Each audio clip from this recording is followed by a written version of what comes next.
Hey, it's Andy Lockwood here from Lockwood College Prep, and I wanted to talk to you today about appealing a financial aid award. Specifically, I want to talk to you about special circumstances. Special circumstances is a term of art that is used in the Department of Education rules and regulations. It's also used in the common sort of vernacular of the financial aid offices. And what it means is really that you have an opportunity to alert the financial aid officer who is evaluating your application or perhaps has already evaluated your FAFSA and in many cases your CSS profile, that there are extenuating circumstances that weren't properly reflected or maybe even reflected at all in your financial aid applications. So I want to talk to you about some common special circumstances and some special circumstances that really aren't that special. Now, I'm not saying you're not special because we all grew up watching Mr. Rogers and have have decided that we're very special, but your circumstances, at least in the context of financial aid applications and awards, may not be all that special. Okay, so just as background, the FAFSA is the main form used by I think all 4,000-ish colleges in the country, and it's used to determine the allocation of federal funds. So that could be a Pell Grant, it could be other grants, it could be loans, etc. Now, what goes in the FAFSA is about 108, I think, fields, and there's a lot of name and address and other biographical information, but there's also financial information, including income and savings. Now, the funny thing about these forms is that the income information that goes in there is really from 2 years in the past. So if you have someone who's graduating 2019, the income from 2017 is what gets into the financial aid forms and considered as a resource to be able to use to pay for college by financial aid officers. So if you have someone graduating 2020, it's 2018. It's a 2-year look back for income, or what the Federal Department of Education people call prior, which is real snazzy.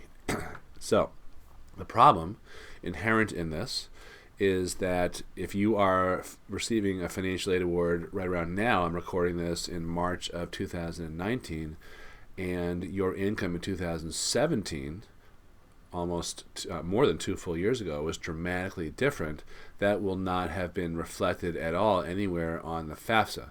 So now it's incumbent upon you to press your argument to the financial aid office and explain, listen, I know that things looked one way 2 years ago in my income, but the reality is far less rosy. So income, a drop in income is a special circumstance, particularly when it's something along the description of what I'm saying right now, meaning that it was higher in the past, but the current income is far lower. So you could have been laid off from a job. Maybe you're self-employed and your business went in the toilet because you lost a big account or a big customer or something like that. Who knows? There could be other things. You could be a dislocated worker, which is another term of art that you should look up in case that pertains to you. That's one example. All right, what's another example? Unusually high expenses, because again, on the FAFSA, there's actually no place at all to talk about your expenses. It's kind of a weird thing, you would think, but these forms aren't perfect, just the same way that the prior treatment of income is not necessarily ideal. It actually has a lot of positive benefits associated with it too. That was a change made a couple years ago by the Department of Ed. Anyway, expenses, unusual expenses, in contrast with not so unusual or not special expenses. So let's talk about the unusual or special circumstance expenses that you might want to discuss in an appeal to the financial aid office. Let's say that you had a huge amount of medical expenses and you weren't reimbursed for them. They weren't covered by insurance. Well, those absolutely bear on your ability to pay for college. And they're not anywhere on the forms, so those meet the two elements, meet the test of those two factors that you need to use to figure out whether something is a special circumstance or not that's going to be treated fairly without an eye roll by the financial aid office. What about if you were in a big lawsuit and you had all these legal bills? or you got a divorce, which is, in a sense a lawsuit also, I suppose, and had high legal bills also. Those are great examples of special circumstances that the financial aid office would have no, they would no way of knowing about this unless you told them this, because it's nowhere on the forms. There are no expenses listed anywhere on the FAFSA. However, there are some on the CSS Profile. They do consider mortgage expenses, and there's always a, in my opinion, almost always overlooked box where you can proffer a special circumstance explanation on a much smaller scale. You're sort of checking off boxes and giving a small character, a low character answer, maybe 1 or 2 lines, or explanation, I should say, not answer. So, in any case, unusual expenses, huge drop in income, those are great examples of special circumstances. What's another example? I used to not really understand this, but I recently learned, or just sort of realized, that if you have a child or a younger sibling that you're paying private school tuition for, that might be considered a special circumstance if you were doing, you elected to take them out of public school and put them in private school for valid reasons. And when I say valid, I'm not judging, but financial aid offices do judge. So a good example of a valid reason might be that you had to send the child to a sort of a therapeutic type of school because of, I spoke the other day to a family whose daughter had anxiety issues, and she was not thriving at all at a 4,000 plus student public high school. So they really put themselves on the financial brink by sending her to a very expensive private school, and now she's thriving, by the way.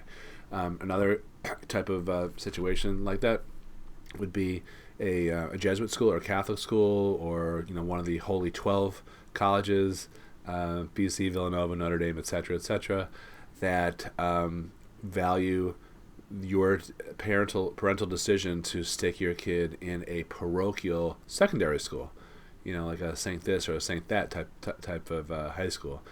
You might get credit, or you might make them aware of that information, because it absolutely takes away from your overall pot of money and therefore your resources to be able to pay for college.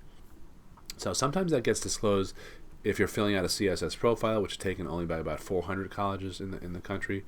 It does not get disclosed anywhere on the FAFSA. In both cases, I suggest that you try to appeal those the awards after you receive them and alert the financial aid office to these special circumstances. Couple of quick comments on what's not a special circumstance, but it's really anything discretionary.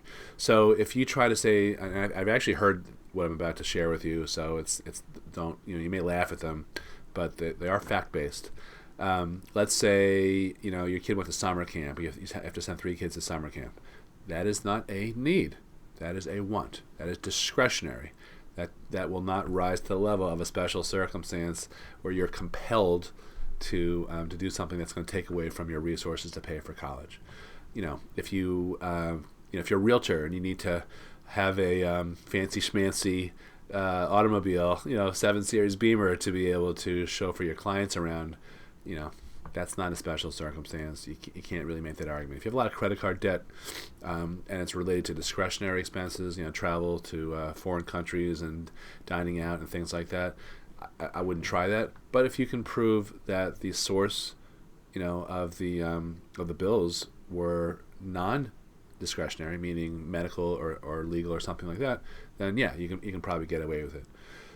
Another one that we hear a lot is, well, God, I live in a really high tax, expensive area, and I can't. It's not the same. My income looks good on paper, but the reality is it doesn't really go that far. Well, what 99% of financial aid offices will tell you is, we know where you live because we got your financial aid application, and that has your address on there. So that's not new information that we didn't know about. Number one. Number two, this is not a discretionary expense. You chose to, it is discretionary. You chose to live there. You can argue that back and forth, but it's, living in a high tax area is a choice. Yeah, we live in a very high tax area. A few miles away, we could have lived in a much less high tax area, but we chose this one because of the school district and other things that that my wife wanted to make sure that we took care of. So that's I just want to wrap up this video here. That's how you should think about special circumstances and making an appeal. Please If you're watching this on YouTube, please subscribe. Please share this video. And anywhere else you're watching, please feel free to share it. And if you want more information on how to pay wholesale for college, how to multiply your odds of getting into a top college, and anything about college planning, just visit our website, lockwoodcollegeprep.com. We have a lot of free information on there, and we have schedules of upcoming live presentations too. All right, I'm signing off now. Thanks for watching, and have a great day. Bye-bye.